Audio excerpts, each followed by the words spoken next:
the data says you really need to commit if you want to take advantage of AI. You could hire a consulting agency to come in and build your workflow. You could hire someone to come in and give you a lecture. But if your leadership and your best people are not committed to it, it's not really going to work, because it's not a technology like, hey, we bought a license to Office and the new way of working is on Office. That's not what this is. And people often look at it as an IT thing.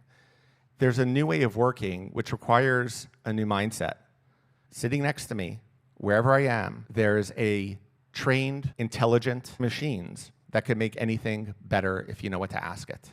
All of this was in 2017 in a white paper. It only hit the market in 2022. We're 2025 now.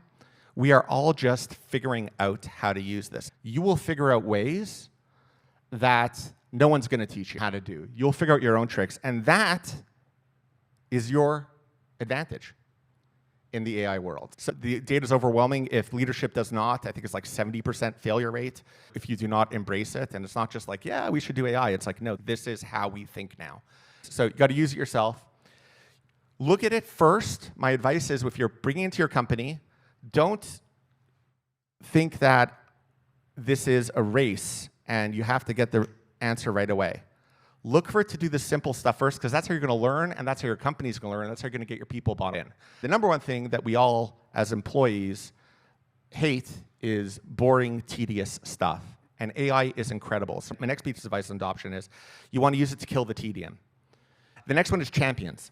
Champions is a common thing that you want to deploy, and cultures only truly changes when your best people are bought in and your best people are exemplifying that. So what you want with AI is you want to take your best, smartest, most curious people, you want to get them on AI, give them the training and the freedom to go explore, and a bit of carte blanche to be creative and come up with new things. They shouldn't say, oh, we're not going to do data because we have no data system. They could figure it out by getting data from emails right now and do amazing things with data. You want to give them the freedom. And when you have the champions, then it starts to spread like wildfire. So out of all of this, champions, to me, stands out as something that is really important, because I've experienced it through culture changes in my career and how that works. You want to experiment and you want to refine. You don't want to just build it and say, okay, I built it and it's done. You're experimenting. The AI areas we're constantly improving, constantly finding new ways to do things better. And you want to hire experts. But again, it's not like IT, where you bring in an IT expert and all of a sudden your company has IT and you sign software contracts and all of a sudden you have that or get the hardware. It's not the same thing. So you got to bring in experts to teach you. You got to bring in experts to infuse the culture with AI and how to think about it. And you got to bring in experts who will show you how to build. And if they're not there to support you after, will help you make sure that your employees have the expertise to actually take it over. I will say, for a lot of the amazing stuff, the technical bar isn't very high for what you actually need to do.